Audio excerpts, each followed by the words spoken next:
Voilà, merci au Seigneur de nous avoir permis d'abord de nous retrouver en lui, en le priant, pour lui demander de nous donner ce dont nous avons besoin.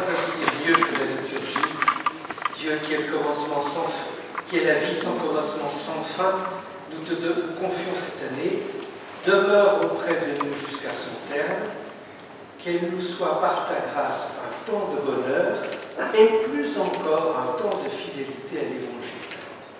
Notre bonheur viendra de notre fidélité à l'Évangile et non pas de ce que nous saurons éviter, y compris par paresse, par confort, par lâcheté, les difficultés. C'est une mauvaise introduction, mais c'est celle qui me vient à l'esprit.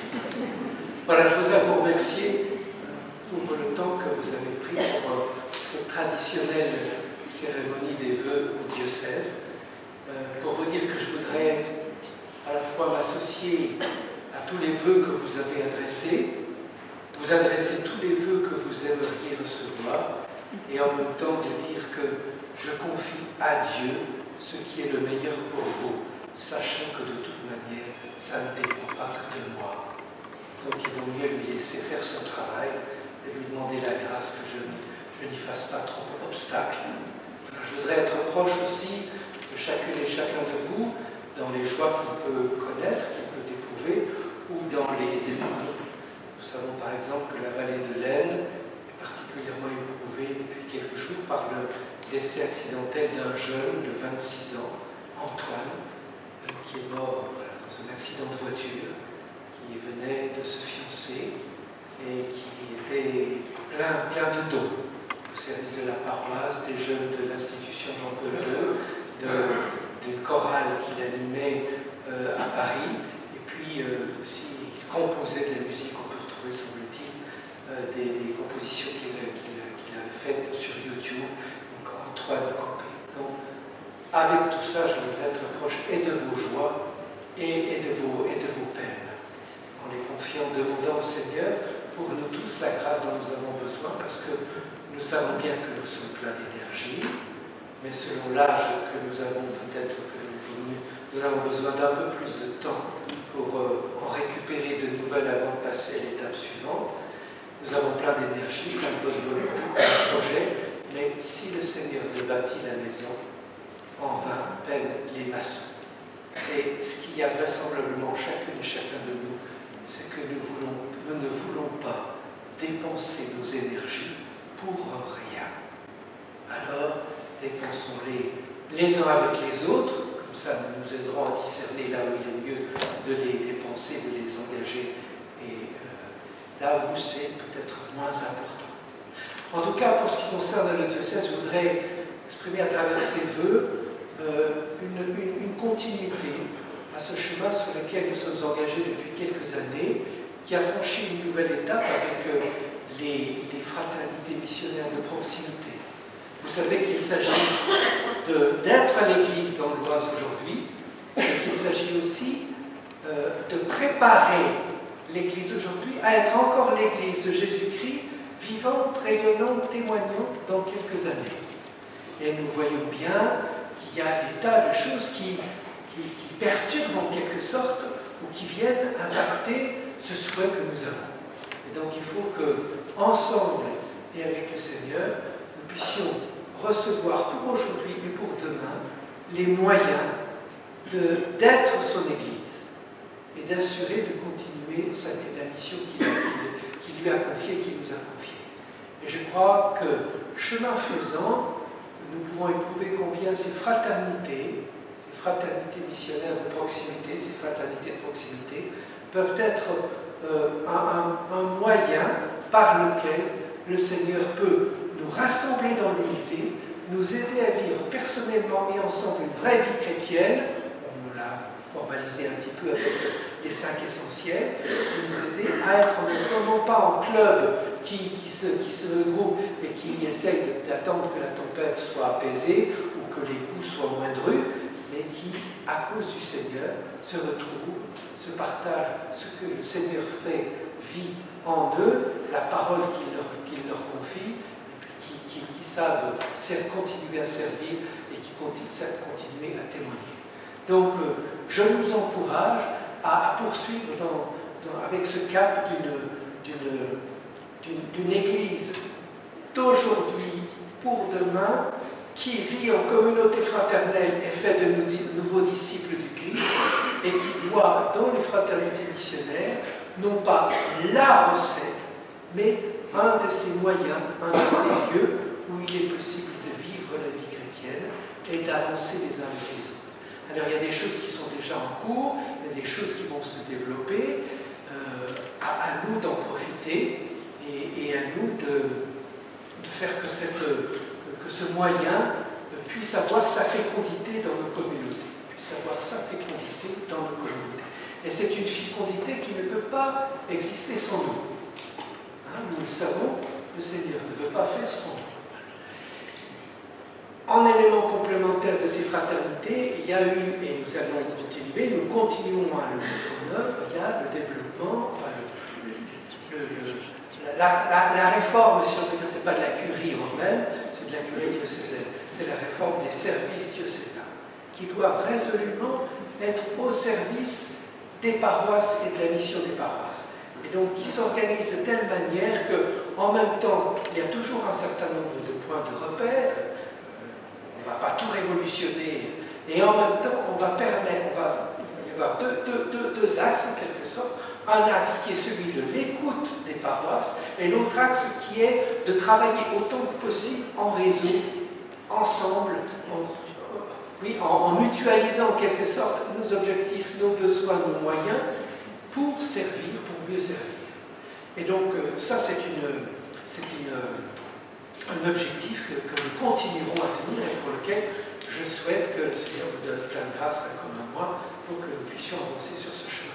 Au passage, en ce qui concerne la réforme, la réorganisation des services diocésains, je crois que les curés, en tout cas, ont été sollicités, enfin prévenus, que des visiteurs pourraient se rendre chez eux. Je les invite à retrouver le mail s'ils l'ont égaré ou s'ils l'ont dans la nombreuse liste des emails qui est pas là à voir. Ah, il n'est pas encore parti. Voilà, je prépare sa lecture. Voilà, l'idée, c'est que précisément on n'est pas simplement dans les vœux pieux. Comment est-ce qu'on va pouvoir écouter ce qui se passe, des besoins, ce que vivent les paroisses depuis les services diocésains, s'il n'y a pas des rencontres, des visitations, des lieux où il est possible à ceux qui sont à Beauvais de se mettre vraiment à l'écoute de ce qui se passe dans chacune des paroisses et par là d'être sensibilisés dans leur service, dans leurs propositions, dans leurs projets, dans leur manière de travailler à ce qui se passe sur le terrain. Ceci étant, pour cette année, je voudrais appeler notre attention, exprimer des vœux pour ce qui concerne, je dirais, Laudato Si. Vous allez me dire de quoi, vous savez de quoi il s'agit. Nous nous sommes lancés, il y a plus de 2 ans maintenant, dans une réflexion à partir de ce grand texte du pape François sur la préservation de la maison commune. Nous l'avons travaillé de multiples manières, il y a eu des synthèses, enfin des résumés de certains passages clés de cette exhortation qui ont été donnés, des conférences ont été proposées au Carême il y a 2 ans, 3 ans maintenant, pardon. Il y a un livre qui vient de paraître qui résume, et dont je ne suis pas l'auteur, je ne suis que le préfacier, je me permets de le dire, pas mais il faut continuer. Vous avez vu que la conférence des évêques a voulu prendre à bras-le-corps cette question, considérant que la question de l'avenir de l'humanité, de l'avenir de notre planète, ce n'est pas simplement un ensemble de questions techniques, de réchauffement, de degré de réchauffement du climat, des atteintes à la biodiversité, du gaspillage des énergies non renouvelables, etc., etc. Il s'agit beaucoup plus largement d'une question qui touche à l'avenir de l'humanité. À l'avenir de l'humanité. Alors il y a des domaines, il y a des plans qui sont effectivement des plans techniques, scientifiques, économiques, politique, mais il y a aussi un plan qui est spirituel. Et ce plan spirituel, c'est que ce qui d'une certaine manière, nous est indiqué à travers cette réflexion du pape et tout ce que nous pouvons entendre à propos du réchauffement, des incendies en Australie, etc., ce qui nous est indiqué, c'est que notre humanité est fragile, que notre humanité peut disparaître, que des centaines de millions de personnes mourront, je ne dis pas mourraient, mais mourront de ce que nous sommes en train de vivre, si la catastrophe sera encore d'autant plus grande que nous ne réagirons pas. Mais nous ne pouvons pas réagir simplement sous le fait de la peur ou sous l'emprise d'une idéologie quelle qu'elle soit. Nous devons réagir en nous disant cette humanité dont nous sommes solidaires, cette maison commune qui nous est confiée, elle est d'abord un don à recevoir. Or, il ne fait pas de doute que celui qui nous fait ce don veut nous faire aussi la capacité d'utiliser ce don et de le transmettre. Et nous ne pouvons pas l'utiliser et le transmettre hors de ce que Jésus nous dit, de l'amour de Dieu pour tout être humain et de l'amour fraternel dans lequel nous sommes à vivre et à avancer jour après jour, quel que soit le lieu de notre naissance, notre culture, notre langue, nos moyens physiques, nos moyens intellectuels, nos moyens, etc., financiers, etc. Et donc, la question de Laudato Si s'invite à nous, non pas comme une question technique à laquelle nous devrions répondre parce que nous avons peur, si nous ne faisons rien, qu'il se passe le pire. Cette question nous est, la question de l'avenir de l'humanité nous est posée parce que cette humanité, elle est appelée à être sauvée. Elle est appelée à être sauvée. Dieu veut la sauver. Et à qui le Seigneur a-t-il remis le moyen du salut? Aux chrétiens. Non pas parce qu'ils en sont les propriétaires, mais parce qu'ils sont habités par la foi, par l'auteur du salut qui est Jésus-Christ. Et donc, voilà, je ne vais pas commenter plus loin, mais pour dire que nous aurons, avec tout ce qui, la dynamique missionnaire que j'évoquais tout à l'heure, les fraternités de proximité, la réforme des services diocésains, nous avons à travers tout ça à compléter en quelque sorte notre réflexion, notre cheminement, nos manières de travailler, nos manières de vivre ensemble, et puis chacun dans sa part où il est chez lui, avec cette perspective, ce que je vis met en jeu le salut de l'humanité. Et donc, nous aurons à revenir sur ces questions-là. Vous savez que les évêques se proposent de travailler pendant 3 ans, 3 années, sur ces questions, pour dire qu'il ne s'agit pas simplement d'une question de mode, que ce n'est pas une question aussi où les chrétiens peuvent être absents. Les chrétiens eux-mêmes ont à découvrir combien le message de salut en Jésus-Christ qui les a confié a aussi quelque chose à dire par rapport à tous ces défis où on perçoit la fragilité et d'une certaine manière le risque d'effondrement et de disparition de l'humanité. Mais nous sommes chrétiens et nous savons que si ce temps, le monde dans lequel nous sommes, est un monde provisoire, il est un monde qui doit continuer à être travaillé par le salut en Jésus-Christ. Et donc il dépend de nous de le réfléchir et de le mettre en œuvre. Par rapport à tout ça, me semble-t-il, je voudrais nous redire 2 choses. Tous ces défis que nous voyons, tout ce qui peut nous atteindre personnellement ou collectivement, tout ce qui peut nous saper le moral dans un premier temps sur le plan sensible et psychologique, tout cela, et puis tous ces projets que nous pouvons avoir, cette conviction chevillée au corps que nous avons et au cœur que nous avons, que Jésus a les clés de l'avenir et que si nous restons attachés à Jésus, nous avançons, mais pas seulement pour notre salut, mais pour quelque part permettre que le monde soit sauvé, ça n'est possible qu'à 2 conditions. Rester attaché à Jésus et nous faire accompagner.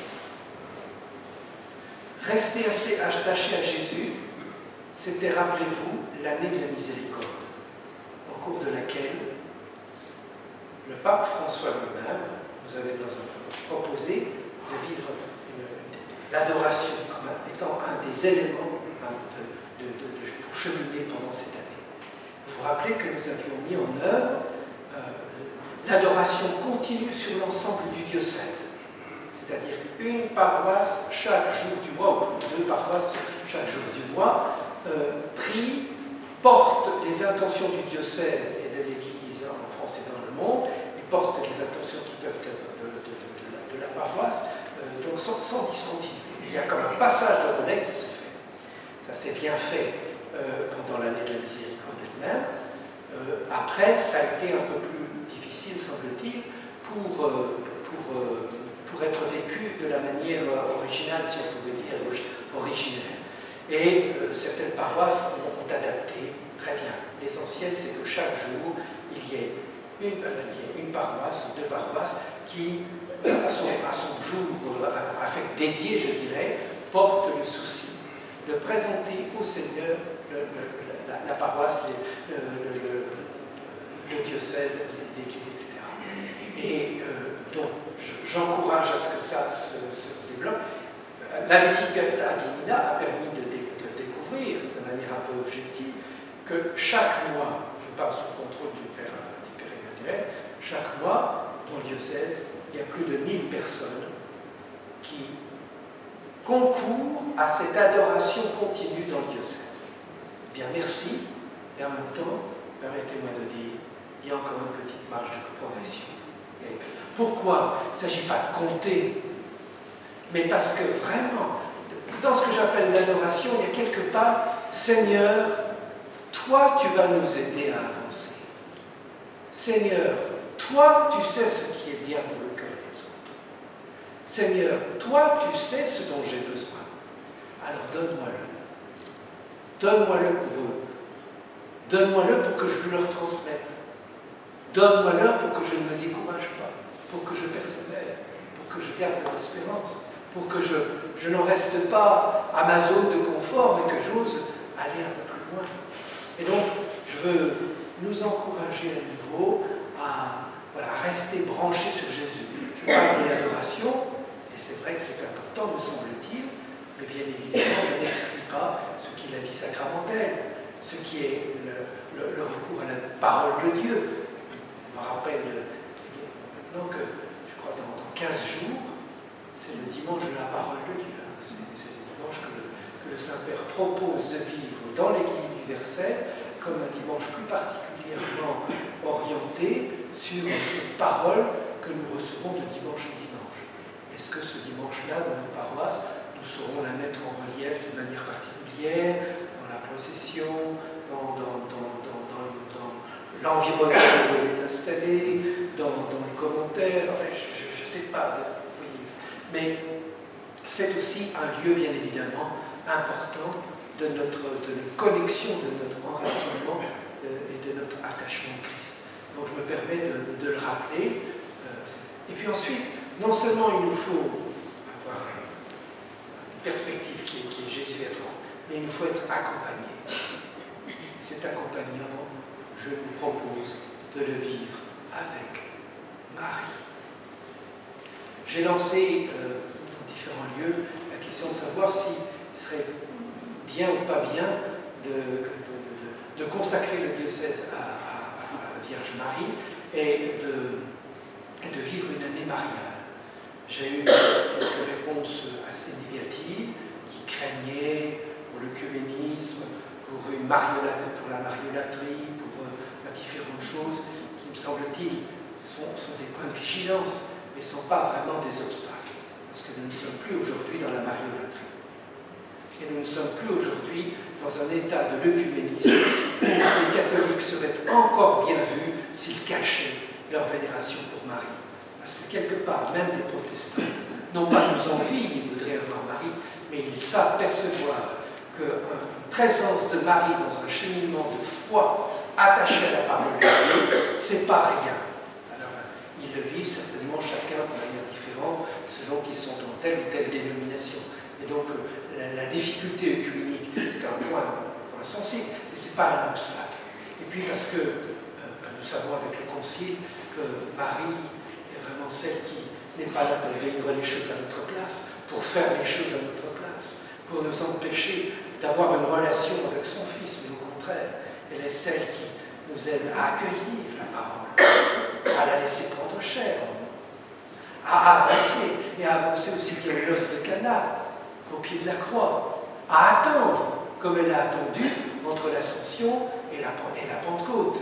Et donc, avec Marie, me semble-t-il, nous avons une accompagnatrice qui est fiable et qui peut vraiment nous aider. Parce que, quand il faut, nous savons qu'elle a vaincu. Elle a vaincu par sa foi. Et nous avons besoin de vaincre. Nous voulons vaincre. Nous ne sommes pas des perdants de la foi. Nous sommes des vainqueurs. Vainqueurs par la foi, avec Marie et grâce à Jésus.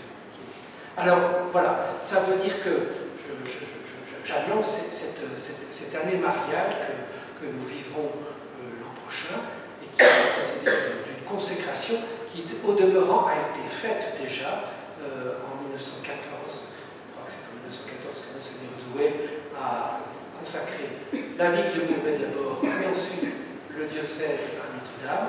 Ça a été renouvelé quelques années plus tard, puis nous ne pouvons pas nous empêcher de voir que le Seigneur a donné au diocèse 4, voire, me disait Julien, 5 guérisons miraculeuses en lien avec Notre-Dame de Lourdes. Et donc, ça, on peut le prendre comme, on peut avoir comme les sportifs des coupes sur nos étagères, et puis voilà, on va voir une de plus, ou bien au contraire, on pourrait dire, mais Marie nous dit quelque chose à travers cela. Elle nous dit l'intérêt, l'affection qui est là pour nous. On ne peut pas oublier tout l'impact du pèlerinage de Lourdes, tout l'impact qu'il y a chez les jeunes, enfin, etc. Tout ça fait que cette consécration à Marie, cette année mariale, me semble-t-il, sont opportunes, non pas pour nous charger, mais au contraire, pour nous décharger. Pour nous décharger. Parce qu'avec Jésus et Marie, nous retrouvons le sens et de ce que nous faisons et de la part que nous avons dans ce que nous faisons, qui est en même temps nécessaire et qui en même temps n'est pas condition sine qua non, en ce sens que c'est quand même Jésus qui sauve, et pas nous. Voilà. Donc, d'ici l'été, il y aura d'abord, au cours du prochain pèlerinage, nous continuerons le travail de développement, de diffusion, de publicité, je dirais, d'encouragement à venir à Lourdes. Et puis, il y aura, on peut l'espérer, une manière pour les pèlerins de remercier Marie de tout ce qu'elle a fait pour les fidèles du diocèse depuis qu'ils se déplacent d'année en année à Lourdes, et notamment avec cet événement plus particulier que nous connaissons, qui était la guérison de Sœur Bernadette. Et donc, nous remercions. C'est une manière un petit peu solennelle, officielle, de dire aux pèlerins qui passeront à Lourdes à travers l'ex-voto, par exemple, tout ça, il faut le mettre en œuvre, le travailler, obtenir la possibilité du recteur et des sanctuaires, et de dire, voilà, Marie, aujourd'hui encore, nous en sommes témoins et nous vous en témoignons, est celle qui vient à notre rencontre, qui nous accueille et qui nous accompagne. Et puis alors, au cours de l'année qui viendra, eh bien, il y aura un temps de consécration qui pourrait être le 8 septembre prochain, et puis ensuite une année avec Marie. Une année avec Marie, où nous inviterons Marie à accompagner ce que nous vivons, ce que nous faisons. Et qui prendra les formes que les communautés paroissiales, que les communautés de mouvement si elles le veulent, que les communautés scolaires, etc., auxquelles elles pourront donner la forme qu'elles voudront. Pour le coup, tout n'est pas ficelé, mais chacun fait avec ses moyens, avec sa créativité. Voilà. Voilà les vœux que les vœux et puis les points de repère en quelque sorte sur lesquels je voudrais nous orienter pour que cette année puisse être soit une bonne année et une sainte année. Sans le Seigneur et sans la Vierge Marie, il me semble que nous nous privons de beaucoup, sinon de tout. Sans ces points de repère que peuvent être les fraternités diocésaines et les services diocésains vraiment à l'écoute et au service des paroisses, là aussi, nous nous entravons, nous nous handicapons beaucoup dans notre route pour que l'Église puisse soit non seulement rayonnante malgré les combats d'aujourd'hui dans le diocèse, et puis qu'elle se prépare au fur et à mesure que de nouvelles générations arrivent à transmettre le flambeau de la foi. Et donc, c'est avec tout ça que je vous souhaite une bonne année. On vous remercie encore les uns et les autres, chacune et chacun, d'être venus. Et puis, voilà, d'être venus avec soi-même, bien évidemment, sa paroisse, ses mouvements, etc. Je ne précise pas tous les états de vie que je remercie, mais chacune et chacun qui soit vraiment. Et puis, je le dis dans un prochain article qui devrait paraître d'écho, qui devrait paraître en février, je dis haut les cœurs. Voilà. On prend de la hauteur avec le Seigneur, avec Marie. On sait que chaque pas n'est pas toujours très facile, mais haut les cœurs. Voilà. Ça complète tout ça. Bonne et sainte année à vous. Et maintenant, nous pouvons aller à l'étape suivante que nous allons célébrer.